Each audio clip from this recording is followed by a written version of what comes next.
આંદોલન કરે છે જોધપુરની માર્કેટ માટે, એ લોકો આ પ્રહલાદનગરની વાસ્તવિકતા લોકોને ખબર પડે, મીડિયાને ખબર પડે, એના માટે અહીં મુલાકાત લેવા માટે લોકો આવ્યા છે કે અંદર જે લોકો વેચે છે એ લોકોની શાકભાજીની શું પરિસ્થિતિ છે એના માટે લોકો આવ્યા છે.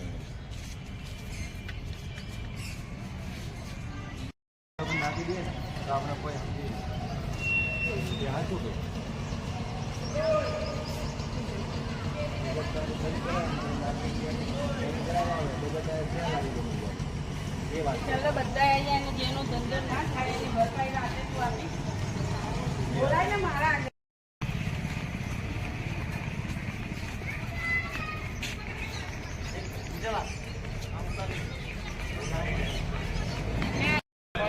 આ 1 2 3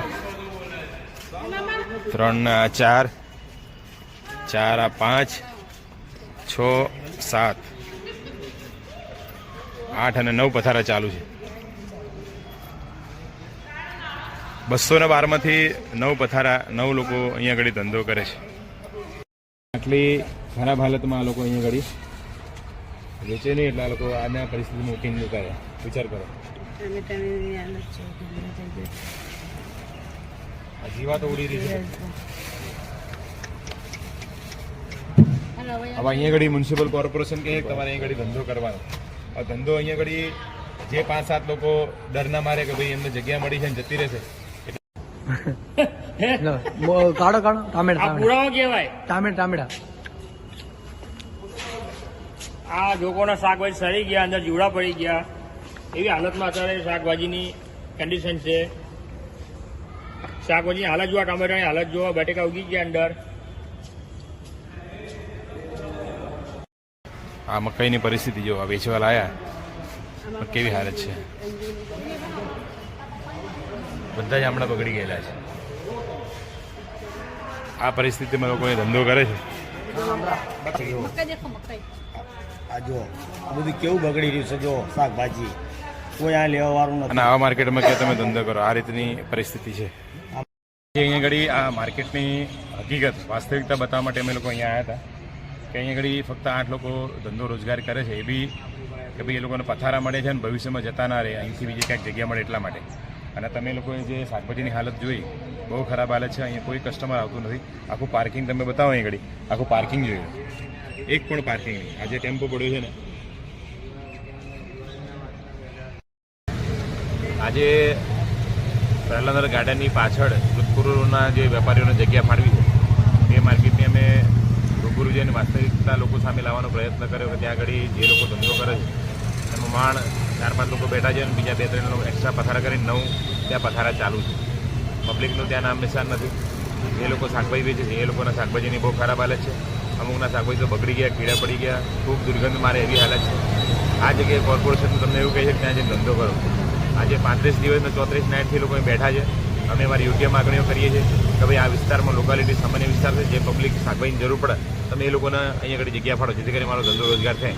ત્યાં આગળ બિલકુલ ધંધો થતો નહીં. તમે 1000નું, 2000નું, 5000નું શાકભાજી લઈ જાય, એ તમામ શાકભાજી તમારે પાછું જ લાવવાનું, તે કચરામાં નાખી દેવાનું. આવી પરિસ્થિતિ ઊભી હતી. ત્યાં આગળ અમે રૂબરૂ મુલાકાત લીધી. ઘણા બધા લોકો મારી જોડે સાથીઓ હતા આંદોલનના. તમે પૂછી શકો શું હાલત ત્યાં આગળ?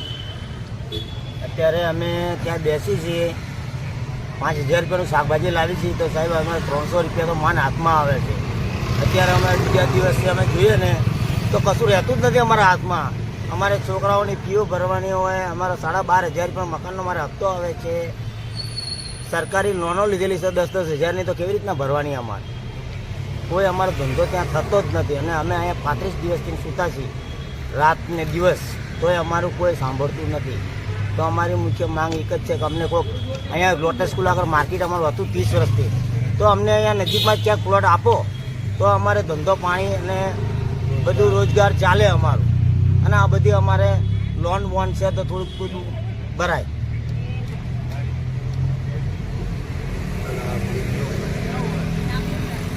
શૈલેષભાઈ બોલું છું. અમે પ્રહલાદનગર ગાર્ડન માર્કેટમાં બેઠેલા હતા. 10,000 રૂપિયાનો માલ લાવે, માલમાં 200-250 રૂપિયાનો ધંધો થાય છે. ને બીજા દાડા માલ વાસી થઈ જાય. તેમાં મેં 20,000 રૂપિયા ત્યાં મૂડી તોડી છે ને ત્યાં ધંધો થતો નથી. ત્યાં રેસિડેન્ટ એરિયો છે નથી, ત્યાં બધી ઓફિસો છે. નાસી ગ્રાહકોને બહુ દૂર પડે ત્યાં આવવા માગતા નથી તો ત્યાં અમારો ધંધો થતો નથી. અહીંયા આમાં આંદોલન 25 દારથી 35 દારથી બેઠેલા છે તો કોઈ અમારું સમજતા નથી. અહીંયા ઘણા બહેનો બી અહીંયા બેઠા છે, બહેનોને પૂછે કે નહીં.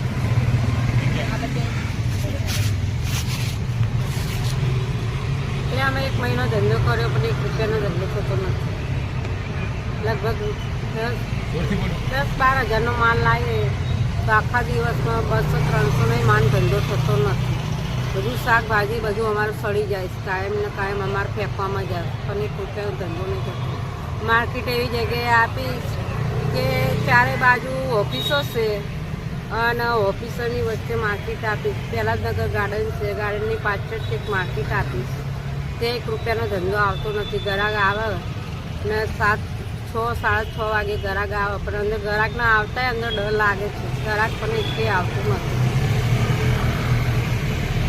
પહેલાં ગાર્ડને જે શાક માર્કેટ આપી છે આપણે એને આજુબાજુમાં એટલી ઓફિસે ને એટલું ત્યાં આગળ છે કે ત્યાં આગળ કોઈ શાક લેવા માટે આવવા માટે તૈયાર નથી. બહેનો એમ કે ગ્રાહક કે અમે 100 રૂપિયાનું શાક લેવા માટે 50નું પેટ્રોલ બાળીને અમે કેવી રીતે આવીએ. તો અમે એક જ વાત કહી કે અમુક ત્યાં માર્કેટ આપી સાહેબ, અમે આખો દિવસમાં 6,000 કે 5,000 કે 8,000નો માલ લાવીએ પણ માલ અમારા હાથમાં કશું આવતું નથી. તો અમારું શાકભાજી એટલું બી બગડે છે ને તો અમે કોને કહીએ. તો અમે આંદોલન કરીને બેઠા છે તો કોઈ સરકારમાં માણસો કોઈ અમારી વાત સાંભળવા તૈયાર નથી. તો અમારું એક જ કહેવું છે કે અમુક ગમે ત્યાં અહીંયા જગ્યા આપો તો અમે અમારું ગુજરાન ચલાવી શકીએ. અને તમે ના આપી શકતા હોય ને એમ કહો કે ત્યાં આગળ ધંધો કરો, તમે જગ્યા આપી તો અમે ત્યાં ધંધો કરવા માટે બી તૈયાર છે. પણ જે અમારું શાકભાજી બગડે એની ભરપાઈ કરવા માટે સરકાર કહેતા હોય કે એની ભરપાઈ તમે કરશું તો અમે ત્યાં જઈને બેસવા તૈયાર છે. અમે આટલું જ કહેવા માંગીએ કે સાહેબ તમે અમુન આટલા અહીંયા 35 વર્ષથી અમે ધંધો કરીએ છીએ જોધપુર ગામમાં. અમારે 200 લારીનું ફેમિલી છે. અત્યારે અમે આટલા દિવસથી આંદોલન ઉપર બેઠા, કોઈ સરકાર અમારું સાંભળવા કે કોઈ મ્યુનિસિપાલિટી કે કોઈ સાંભળવા અમારું તૈયાર નથી. તો અમારી એક જ રિક્વેસ્ટ છે કે તમે અમારી ફરિયાદી સાંભળો. નથી અમે કોઈ કરવા માગતા તમારા સામે કે અમુક કોઈ જગ્યા આપી દો નાની, તો અમે નાનો મોટો ગમે ત્યાં ધંધો કરીને અમારા પરિવારનું ગુજરાન ચલાવવા માંગીએ છીએ સાહેબ. ત્યાં આગળ કોઈ બહેનો કે ભાઈ કોઈ આવવા તૈયાર નથી. સાંજ પડી જાય 6 વાગ્યા પછી તો ત્યાં ગમ ગોટર અંધારું થઈ જાય છે અત્યારે. તો કોઈ બહેનો એમ કહે છે કે ત્યાં આવવાથી અમને ડર આજુબાજુમાં લાગે છે એટલે કોઈ બહેન આવવા માટે તૈયાર નહીં.